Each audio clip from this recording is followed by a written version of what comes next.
The answer is that it's really difficult, right? So context switching and feeling like you're available for all of your clients can be extremely difficult to do. So there's a couple of best practices that we recommend to our fractionals. 1, 2, 3, 4. Welcome to this episode of Impulse, the Influencer Marketing Podcast. I'm your host, Prateek Panda, VP of Marketing at Phyllo, the universal API for creator data. Joining us today is Rajat Kapur, an entrepreneur, experienced marketer, and the founder and CEO of And Marketing. He's known for bringing the best of big company marketing strategies to smaller companies without the excess baggage. His team of professionals can either augment an existing team, take on a fractional CMO role, or outsource the entire marketing function for a client. On that note, today we are going to be talking more about this concept of a fractional CMO. Who is it for? At what stage should you get one? And also, of course, talk about influencer marketing techniques that can help you succeed. But before we get into the conversation today, don't forget to hit the subscribe button on your preferred podcast platform so that you don't miss out on any of the latest episodes. So Rajat, thank you so much for joining us. It's great to have you on the show. Wonderful to be here. Thank you so much, Prateek. Awesome. So let's talk a little bit about your experience, right? You went from being VP of marketing at Group and you started your own marketing consultancy. What was the driving force behind that move? Yeah, before I started this company now almost 8 years ago, I worked mostly with big companies for about 20 years in a mix of sales, marketing, and strategy. I really enjoyed my consulting experience at Group. As you saw, I was a VP of marketing. I was a partner at the firm. And really, I wanted to make a career switch for two primary reasons. So the first was personal. The work that I did at Group as a strategy consultant had some very intense travel. And it was a time in my life where my children were very small. So now I have a 14-year-old, almost 15, 13-year-old, and a 9-year-old. So 6 or 7 years ago when I left that, they were really small and I was traveling quite a bit internationally. So I definitely wanted to spend more time with them at home. The second big reason was very professional. So as a strategy consulting company, we did not do much with digital marketing. And it may sound funny to say that in that day and age or in this day and age that there was marketing without digital marketing because every day that goes by, those are more and more linked. But that really was a strategy firm, but we really didn't get into the digital details. And I knew as my career progressed,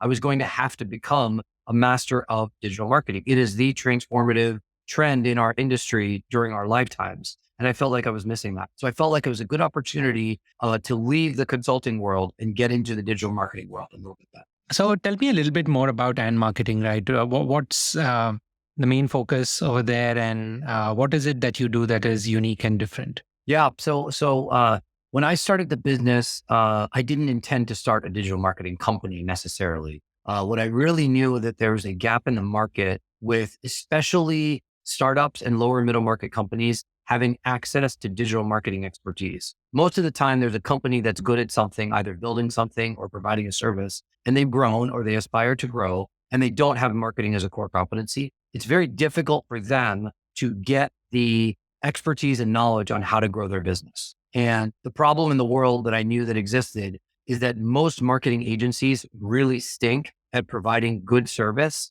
to companies like that. They either don't understand how a company makes money, they don't link the digital marketing activity to actual business metrics, or they have a staff that just doesn't understand how the business really works. And that was a frustration I had as a purchaser of digital marketing services. So I knew it was a really big problem.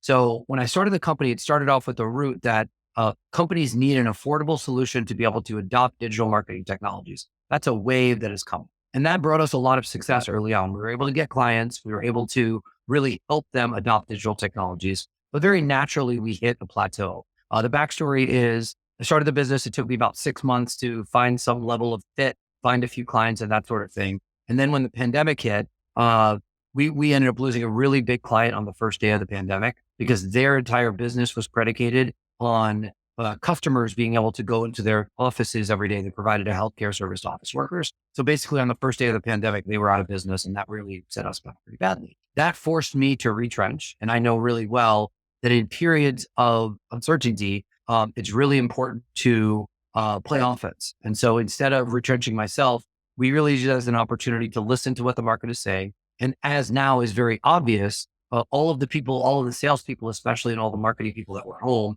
needed more digital content to be able to communicate during the pandemic. So even though it was a bad thing for the world, it ended up being quite a good thing for our business because we were playing offense at the right time. So ended up building the business back up once again. And then about 2 years ago, we decided to launch our fractional CMO service. So basically the idea behind that is we can help with the execution or the agency part of the business. And that was going pretty well. But whenever that didn't work, there was usually a strategic element lacking in the business's foundation. So whether that is segmentation, customer understanding, developing ICPs, some of the things that most people would consider very basic, if those are missing, it doesn't matter what execution you put. So about 2 years ago, we started this fractional CMO practice. Now we have 55 fractional chief marketing officers within our community, and we help deploy them to, again, startups and lower middle market companies to help with that strategic leadership.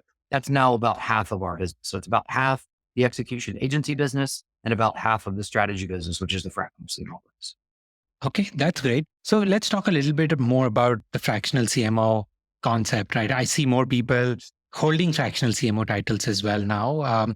What do you think is different about a fractional CMO versus, is it still a marketing consultant end of the day? Yeah, could be.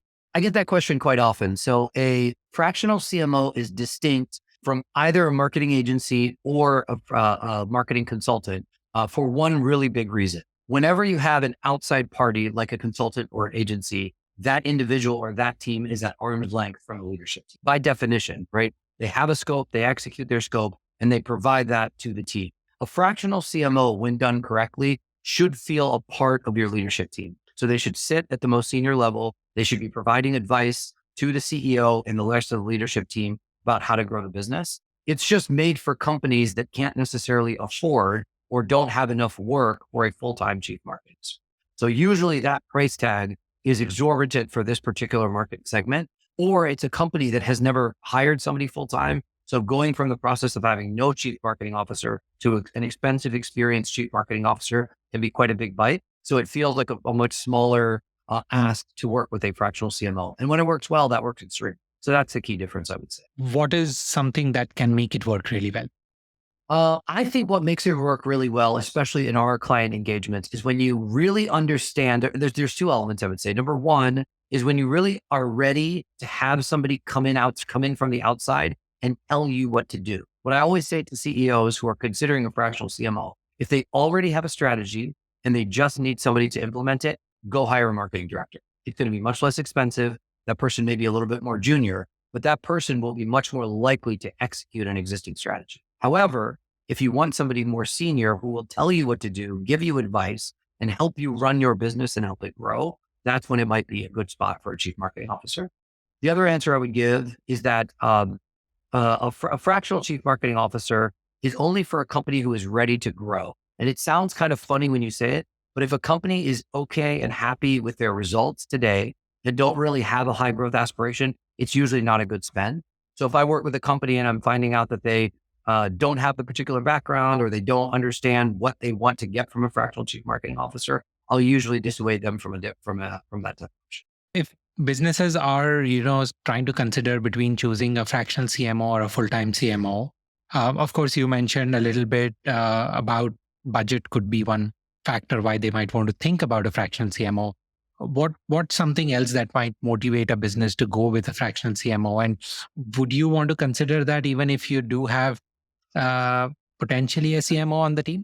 Yeah, that's a great question. I would say first, the primary reason that a company would take on a fractional is budget, but there are secondary reasons. So the secondary reasons might be that they want to do something in a much shorter period of time that has a higher impact on the business. So besides the fact they can't afford them, they want a very specific expertise. And so even if a company has a marketing leader, you may choose to work with one of our fractional CMOs so you can hit the ground running very quickly. So for example, if you are launching a new product in a new market, or it's a different kind of a product or a different kind of service that is not core to your business, you may want a fractional CMO to come in to do that launch with very specific existing expertise. One of the things we do, and we painstakingly spend time on this, is aligning the needs of a particular client or prospect with our group of 55 fractional CMOs. Most commonly, they're looking for industry experience, or they're looking for some other important metric like company stage or geography or something like that, right? So for example, that you may want somebody who has B2B technology or consumer packaged goods or healthcare or financial services experience. And it may be too hard to find somebody that does that full time. You may just want that in-house as a fractional. Okay, great. Rajat, one thing you've mentioned is, one of the things that you bring onto the table with your team is some of the best practices of big company marketing and, apply it to smaller companies without the excess baggage.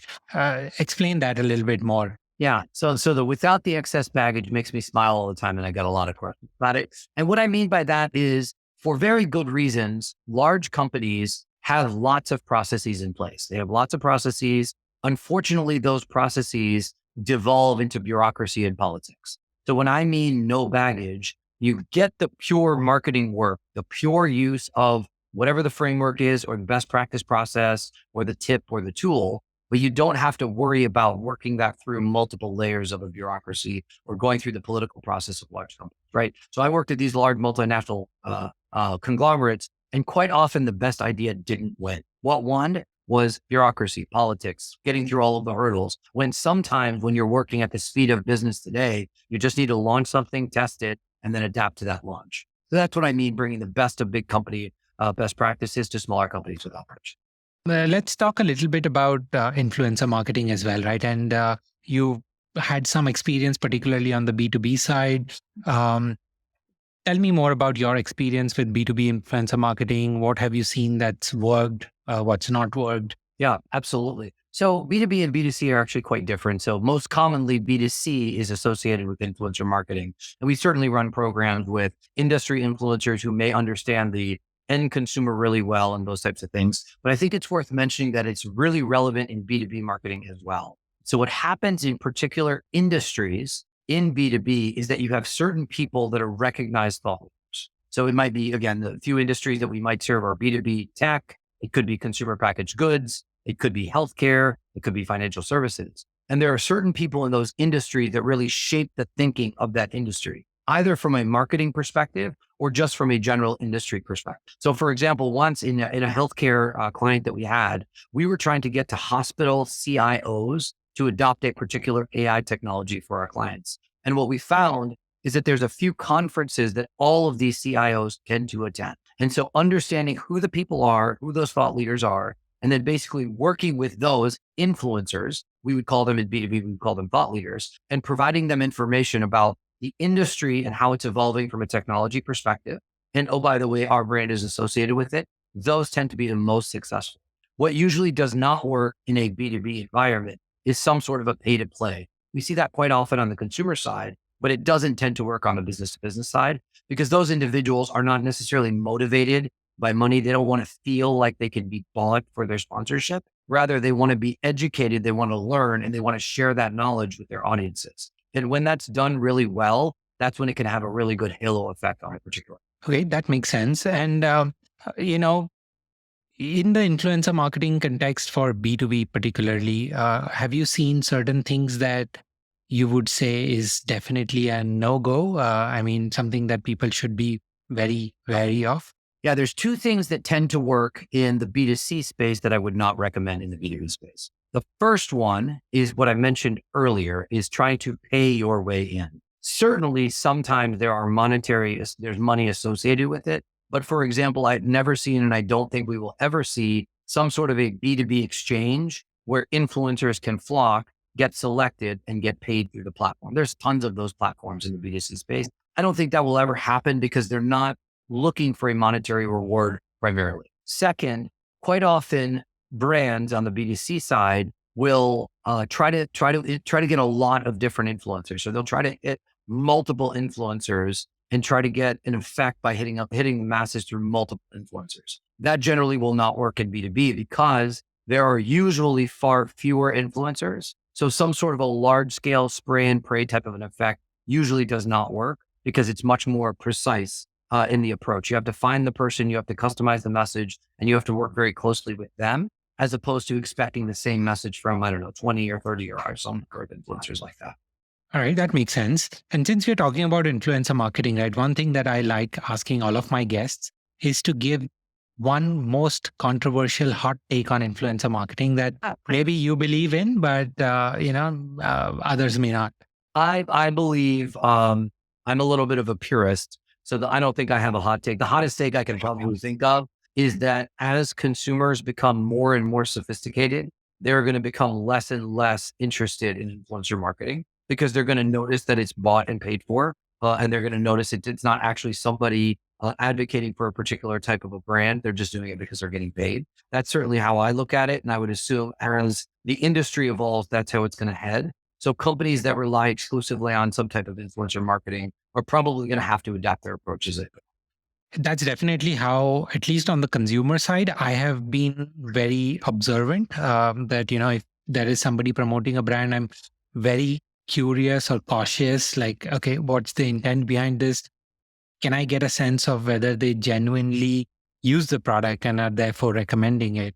So, given that this is sort of a hot take or a prediction that you are making, as a brand, if you're looking to work with influencers, is it even more important to make sure that this person actually cares about your product and tries to use the product and therefore is a good fit for your influencer marketing program? Yeah, my belief is more authentic connection with an influencer and the brand is probably the way to go rather than making it exclusively some sort of a pay for play type of an environment. I would say that's a good summary and I would agree with that assessment. Got it. Let's switch back to the fractional CMO story, right? And I wonder, there is a lot of marketers listening to this podcast, and I'm sure some of them are also in that stage where they're, starting to think of becoming fractional CMOs.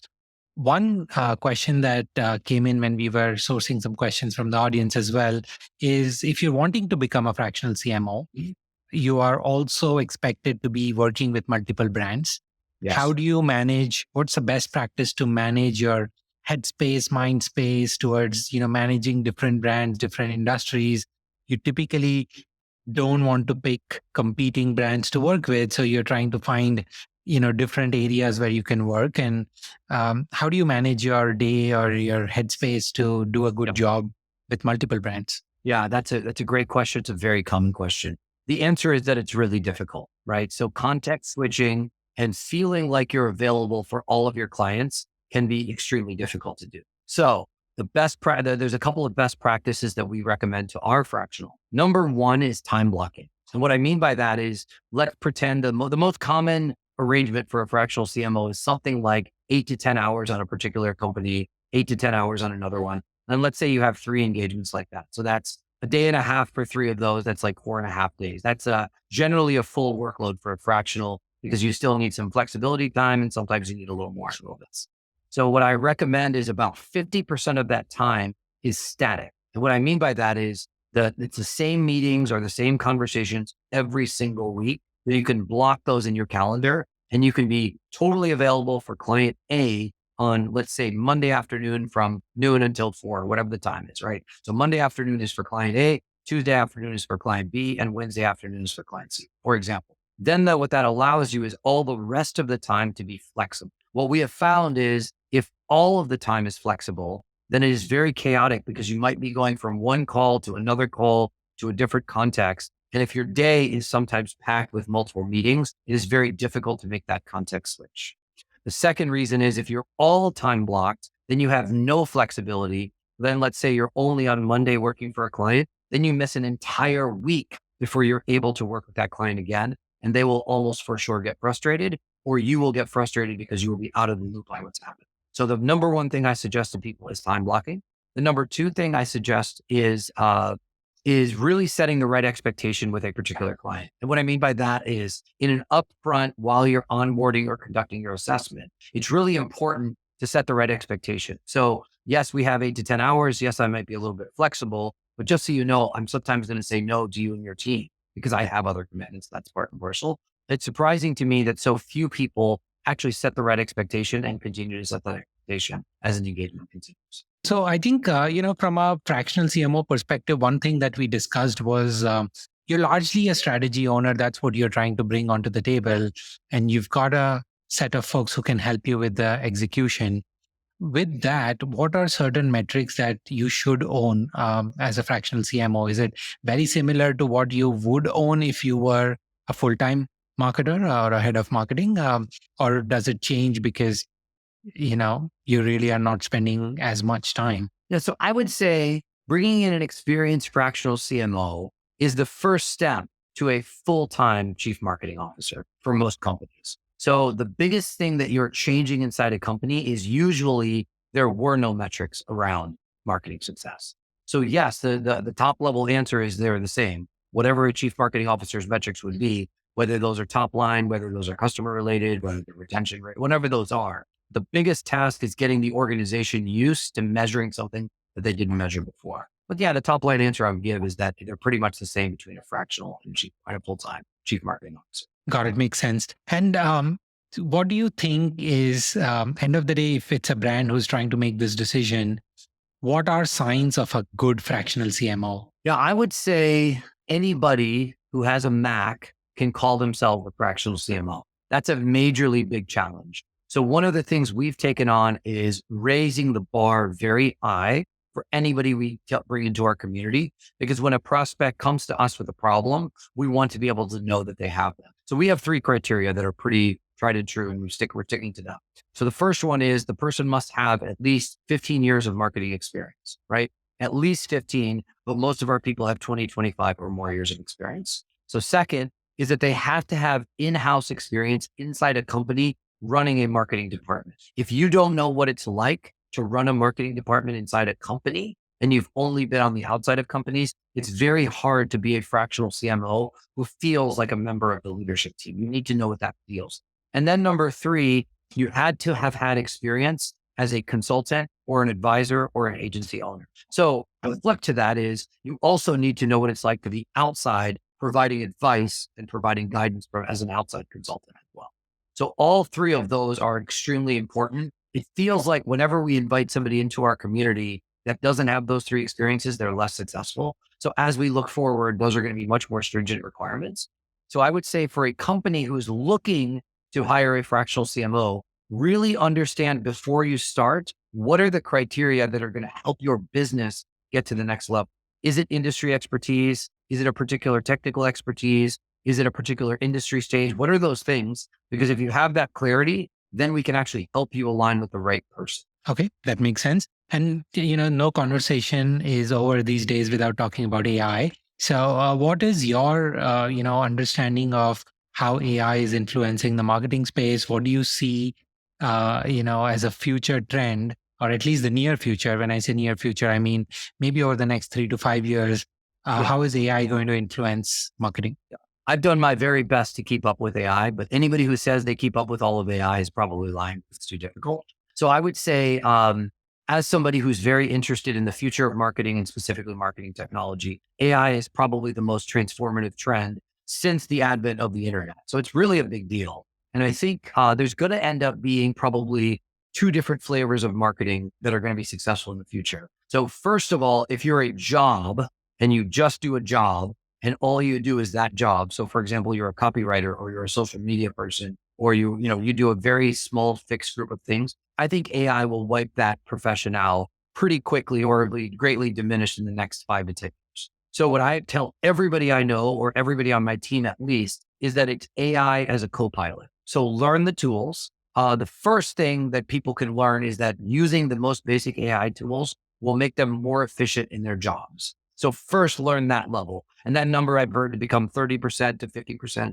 more efficient in actually doing their day-to-day jobs. So everybody should absolutely learn that. The next level is how can you use AI to actually get better at your job, right? So either more insightful, better creativity, more ideas, more than just productivity. So it's really reaching that second level. And so the other flavor of successful marketer is somebody who's going to be well-versed in using AI to not just improve the productivity, but actually improve the quality of the work. I'm continually amazed at the quality of AI. When we do some sort of market analysis or reviewing a survey or something else like that, how well AI can actually find the unfindable insights that a human brain can't actually find. So for example, for that, we did a recent project that really blew my mind. We were conducting some very basic analysis on consumer data. We had some few hundred responses in a survey, and I asked an AI to help analyze it. And the most surprising thing, so first of all, it did all of the work really well. So give me the percentages, tell me what this was, tell me how. So that it did an extremely good job. But then I asked it for any unexpected or difficult to find or non-obvious insights. And it actually started building correlations between things that I didn't even think of asking. So when you leave it up to its own devices, it takes you as a marketer to another level. Those are the marketers I think that are going to be the most successful. Not those that rely entirely on AI, but those are those who are really willing to give it a shot to make them better at their jobs. I think that's great insight. And just switching gears a little, I want to ask you a rather fun question. Sure. If you were to take out an influencer to lunch, who would that person be and why? I would say any of the popular influencers I have no desire for. So let me think of this one. Oh, you know what I would take? I got to go into deep. I would take Dwayne Johnson, The Rock, because he's technically an influencer.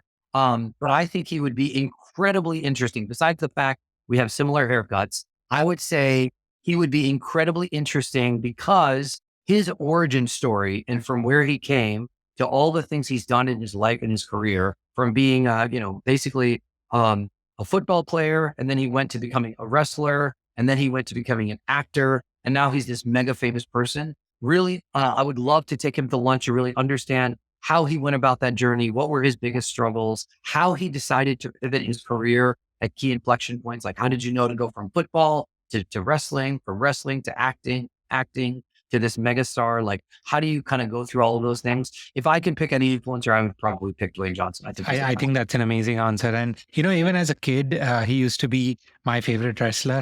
Yeah. And over time, I followed his journey personally also, right? And I think one thing amazing about him is that that your sort of career is short in that space, right? As a wrestler, there's only so long that you can, make the best out of it. And one thing amazing about Dwayne Johnson, I think, is that he's truly converted himself into a true business owner and has ventured out into so many successful, activities. And that's actually helped him stay up on top of his game as well, right? And, he's dabbled around with different careers, but, end of the day, he's found success in almost all of them, which is really hard to find, right? Incredible. And he's extremely intelligent. He's ridiculously hardworking. He's very disciplined. Like, just being around somebody with those traits I'd probably learn a lot. So that would be. Yeah. That's great. Rajat, as we, get to the end of the show, any advice for, brand owners, CEOs listening to this who might be contemplating about hiring a fractional CMO, or even, the marketers listening to this thinking about potentially becoming fractional CMOs? Any last words before we sign off? Yeah, I would say the message to the business owners is very basic. If you have been struggling with whatever your marketing solution is or no marketing solution, and you've been banging your head against the wall trying to find growth in your business that exists, consider a fractional CMO. It's very different than an internal hire, and it's very different than what you might have experienced with most marketing agencies. So consider a fractional CMO for that type of thing. And I'm always willing to have a discussion with people to figure out if a fractional CMO is a good fit for them. For the marketers, I would say being a fractional CMO after a good long career in marketing can be a really good option, but that also is something that should be considered. It is it is much more difficult to become a fractional CMO after a long career in marketing than people might expect. They always think it's going to be hard, but it actually becomes really difficult because fundamentally you are moving from doing a job really well to running a company where that is the product. Now, all of a sudden, you have a lot of other things to do besides the work. And what I found about really good marketing people is that they don't want to do the other thing. They just want to do the marketing work. So they became frustrated. They left their corporate job, but now there's all these other things that they may not be skilled in doing, particularly sales, business development, things like that. Those are the things we help our community with. So I'm also happy to talk to any experienced marketers that may be considering the switch into the fractional world. Awesome. Sounds good, Rajat. Thank you so much for spending time with us. I think there's a lot of insightful conversation in this entire piece, and so many important key takeaways for different audiences as well. Thank you so much for spending time with us, and hopefully we'll have you back again soon to talk more. That sounds great, Prateek. Thank you so much for your time. Thank you, Rajat. Impulse, the influencer marketing podcast, is brought to you by Phyllo. Phyllo is the easiest way to get access to authenticated creator data from hundreds of different platforms. To know more about Phyllo, visit getphyllo.com. That's getphylo.com. Also, make sure to search for Influencer Marketing Podcast in Apple Podcasts, Spotify, Google Podcasts, or any of your favorite podcast listening platforms. And don't forget to click subscribe so you don't miss out on any future episodes. On behalf of the team here at Phyllo, thank you so much for listening.